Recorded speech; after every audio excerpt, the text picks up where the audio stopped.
May isang halamang libo-libong taon nang ginagamit sa iba't ibang kultura dahil sa natatangi nitong katangian.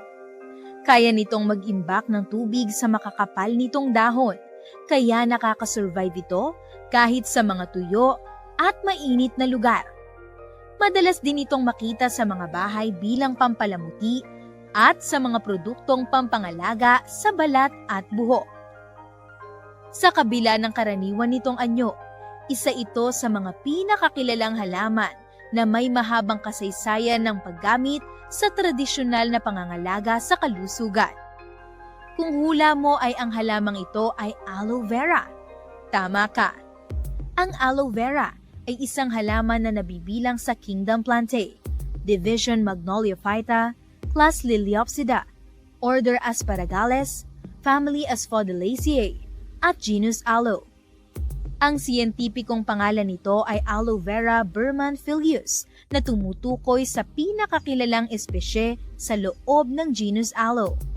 Kilala ito bilang isang succulent plant dahil sa kakayahan nitong mag-imbak ng tubig sa makakapal nitong mga dahon, kaya nakakaangkop ito sa mga tuyo at mainit na kapaligiran. Kilala ang aloe vera bilang isang nature-soothing miracle dahil sa malawak nitong pakinabang sa tao. Ang gel mula sa mga dahon nito ay karaniwang ginagamit upang mapawi ang pananakit at iritasyon dulot ng sunburn, maliliit na sugat, paso, at kagat ng insekto. Mayroon din itong moisturizing at anti-inflammatory properties na nakatutulong sa pagpapanatili ng malusog na balat at pagbabawas ng pamumula. Bukod pa rito, malimit din itong isinasama sa mga cosmetic at personal care products dahil sa kakayahan nitong mag-hydrate ng balat at makatulong sa natural na pagbabago o regeneration ng mga skin cells. Sa kapaligiran naman, nakatutulong ang aloe vera sa pagpapabuti ng mga hardin at taniman dahil mababa ang pangangailangan nito sa tubig. Kaya angkop ito sa mga lugar na madalas makaranas ng tagtuyot at nakatutulong sa pagtitipid ng likas na yaman.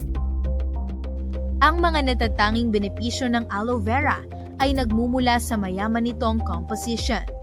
Humigit kumulang 99% ng gel nito ay binubuo ng tubig, habang ang natitirang bahagi ay naglalaman ng mahahalagang bioactive compounds tulad ng vitamins A, C, E at ilang B vitamins, minerals gaya ng calcium, magnesium, potassium at zinc. Gayon din ang amino acids, enzymes, polysaccharides, saponins, lignin at antioxidants. Ang mga sangkap na ito ang pinaniniwalaang nag-aambag sa soothing, moisturizing, at protective properties ng aloe vera, na siyang dahilan kung bakit ito ay malawak na ginagamit sa skincare, wellness, at iba't ibang larangan ng natural na pangangalaga sa kalusugan. Ang aloe vera ay isang pambihirang halaman na nagpapakita kung paanong ang kalikasan ay nakapagbibigay ng mga likas at mahalagang solusyon para sa tao at sa kapaligiran. Sa kabila ng payak nitong anyo, taglay nito ang mga natatanging katangian na nakatutulong sa pangangalaga ng balat, sumusuporta sa iba't ibang gamit sa kalusugan, at nagbibigay halaga sa sustainable na paghahalaman dahil sa mababa nitong pangangailangan sa tubig.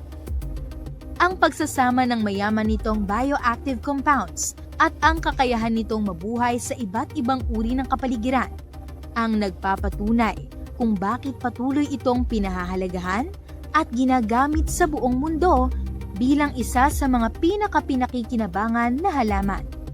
Sa pagmamasid sa mga katangian at pakinabang ng aloe vera, makikita na ang kalikasan ay hindi lamang binubuo ng mga halaman at nilalang, kundi ng mga bahaging may layunin at halaga. Ang bawat detalye nito, mula sa komposisyon hanggang sa mga katangiang nagbibigay ng pakinabang sa tao at sa kapaligiran. Ito ay nagpapakita ng isang pagkakalikhang ganap at maayos na tila inihanda upang maging kapaki-pakinabang sa tamang panahon at paggamit. Sa ganitong pananaw, Ang aloe vera ay maaaring maging paalala na ang mga kaloob ng kalikasan ay may malalim na kahulugan at halaga.